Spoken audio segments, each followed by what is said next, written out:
By the end of this video, you are going to see yourself in such a different way that your life is going to transform as a result. Even if you currently hate yourself, you are going to see yourself completely differently in just a few minutes. I think it's pretty obvious to everybody that people who love themselves get more joy and success than those people who despise themselves. Loving yourself creates this magnetic energy that just draws people to you, and it makes you appear more trustworthy. Because when you love yourself, you can truly love and care for other people, and people can sense that. Loving yourself helps you enjoy your life more, because you never let other people stop you from getting what you want. And loving yourself really helps you to enjoy your own company, so you don't mind being alone. When you don't rely on other people, and you truly love yourself and your own company, you'll always feel joyful, and you'll never try and block yourself out by over-consuming food, alcohol, substances, work. You simply enjoy being, and this is what makes life truly worth living. And I totally understand it, because I used to despise myself. I hated so many things about myself. I didn't think that anybody would ever find me attractive or want to hang out with me. I thought that everybody would abandon me. I thought that I was boring. I thought that I was stupid. I thought that I was ugly. And when you think those things about yourself, that is what is projected out to everybody else. So it's no surprise if people also agree with you and don't want to hang out with you. And since I started really truly loving myself, it has completely transformed my life, because I love my own company. I don't rely on other people. I know that whether people come into my life or go out of my life, I've still got myself. And this kind of energy is really attractive to other people and makes other people really want to hang out with you. I never thought I'd be happy doing things on my own, going for a meal on my own, going to the cinema on my own, going for a walk on my own. I always thought I had to have somebody else with me. And if nobody else is around and there isn't anybody to do anything with, I still have so much fun with my own company. This is truly freeing. So how do we do this? How do you go from absolutely despising everything about yourself to loving yourself? What it takes is a mindset shift. Are you ready to be open-minded and to think of yourself through different eyes? Are you ready to think deeper than you've ever thought about yourself before? This is what's truly going to make the difference. Are you ready? Let me start by asking you a question. Did you create yourself? No, the answer is, of course you didn't create yourself. You didn't decide to exist. You were placed in existence somehow. Did you decide on your physical features? When you were a baby, did you get a pen and paper out and decide how you wanted to look as an adult and plan it all out and then develop those physical features? No, of course you didn't. Did you decide your own personality? Did you decide your wants, your desires, your preferences, the things that you like, the things that you hate? Did you decide any of that? No, of course you didn't. And if you look around you in life, you can see that there are so many different personalities out there. You can see that everybody is unique. Everybody is completely different. Everybody is interestingly different. Don't you think it's fascinating that everybody is completely different from each other? Do you think that that was a random accident? That a big bang just created all of these different wonderful personalities and different looks? I don't think there's any way that us as humans are accidents. We didn't accidentally develop a completely different personality to everybody else on the planet. We didn't accidentally all have completely different thumbprints that uniquely identify us. We didn't all have completely different DNA that uniquely identifies us. That's not an accident. It's on purpose. Something or someone designed you, created you. And we've all got different theories about who designed who and who created who. We've got religions out there, and all the religions have got their own theories, and we've got spiritual people and they've got their own theories. And the truth is that none of us really know. We're all just guessing. We all just have beliefs. My belief is that there is something very spiritual going on here. I believe that we're not supposed to know, but it's okay to have beliefs because it really helps us get through life. I believe, and science has also proven, that we are all connected spiritually. We are all one. So although we feel separate and we feel like we've got this uniqueness about us, spiritually, we're all connected. We're all the same being. We're all the same spiritual presence. So I believe that this spiritual presence, whatever you want to name it, has designed you. It designed you specifically. And I believe that this spiritual oneness is a spirit,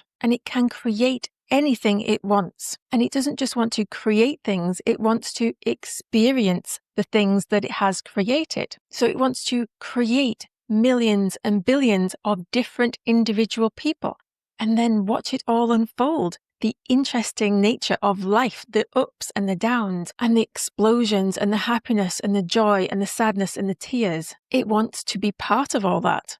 And the only way for this spiritual oneness to be part of this is to step inside the human experience and cut off the memory that you're even part of the spiritual oneness and just be a unique, separate individual. So this spiritual oneness created you exactly the way it wanted you. Your struggles in life are supposed to be there. They were designed to be there. We have to have struggles. It's what gives us contrast in life. We can't have the good without also having the bad. This is what creates perfect balance. Our lives cannot be entertaining and interesting for the spiritual oneness unless we have contrast, unless we have good things and bad things happening to us, which means by its very nature, there will be things about us that we are not happy with, that we wish were different, that we wish were better. There are things about every single person when they look in the mirror.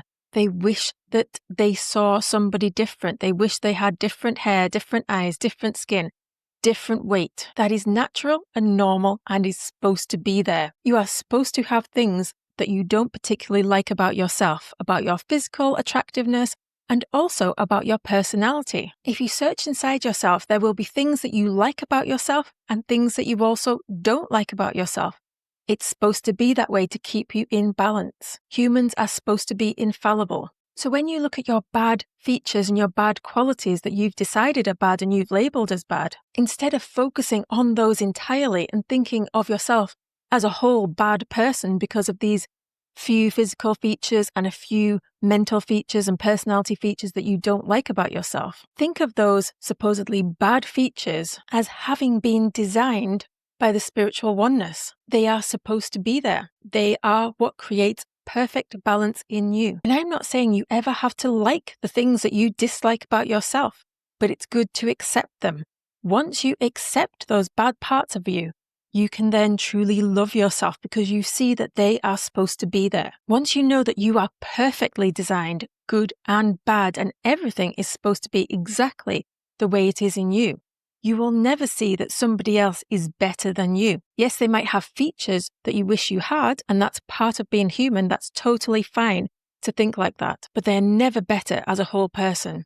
There is not one person on this earth who is better than you. Everybody is designed perfectly. We are all perfect, including the good and the bad. When I say we're all perfect, I don't mean we're 100% good.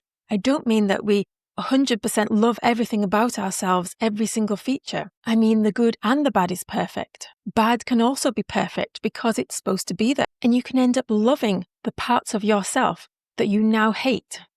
Do you accept them? They're part of you. They were designed to be there. And here's something that I started doing that really transformed how I felt about myself and my relationship with other people. I used to always think that I was stupid.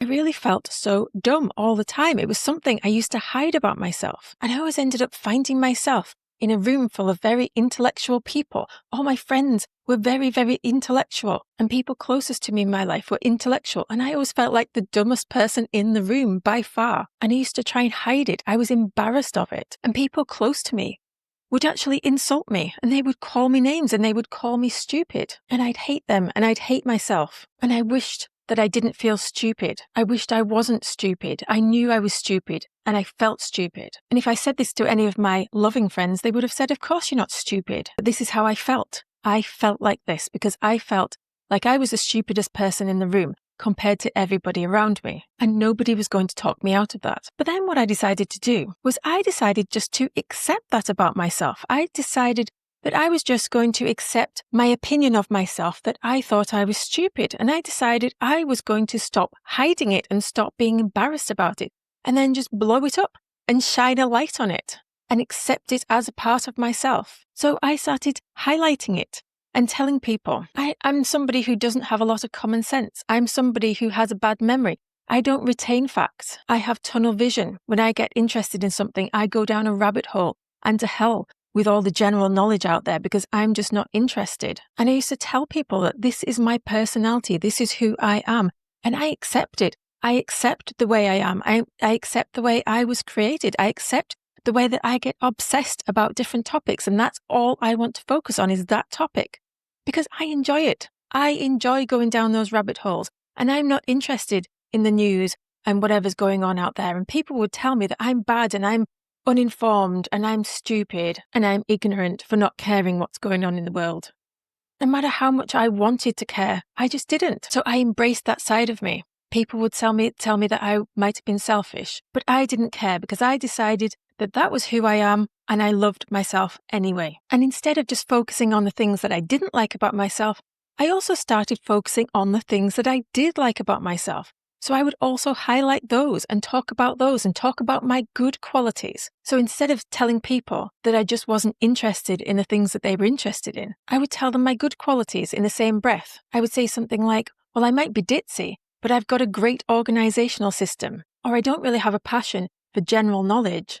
But when I go down a rabbit hole, I go really deep and really learn the depths of a subject so that I can really help people with that particular subject. And that's a good quality to have. So what I suggest you do is write a list of all of your qualities, all the things that you like about yourself on one side and all the things you don't like about yourself on the other side. Try and get both of the sides of the lists the same length. And if you've spent all your life beating yourself up, you might really struggle with this exercise. You might find it really easy to list all the things you don't like about yourself and really difficult to list the things that you do like about yourself.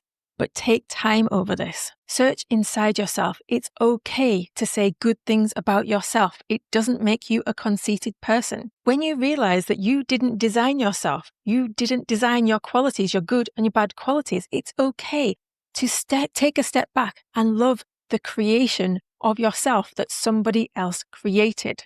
You didn't create yourself. So don't take credit or responsibility for this creation that you as a human didn't create. Yes, your spiritual oneness created it, but yourself as a human didn't create it. So stop taking the blame and stop taking the credit for something that was not of your doing. See yourself through the eyes of somebody else. Are a creation. What do you like about this creation that you are living inside? What do you dislike about this creation you are living inside? This is how to change your self-concept. This is how to love yourself. When you finally accept that you're not responsible for the way you turned out. I'm Kath Kyle and I help people manifest their best. And if you want to work with me, then you can see some links of my products down below, like how I teach people to manifest their perfect day. Now it's time for you to go and manifest your best life.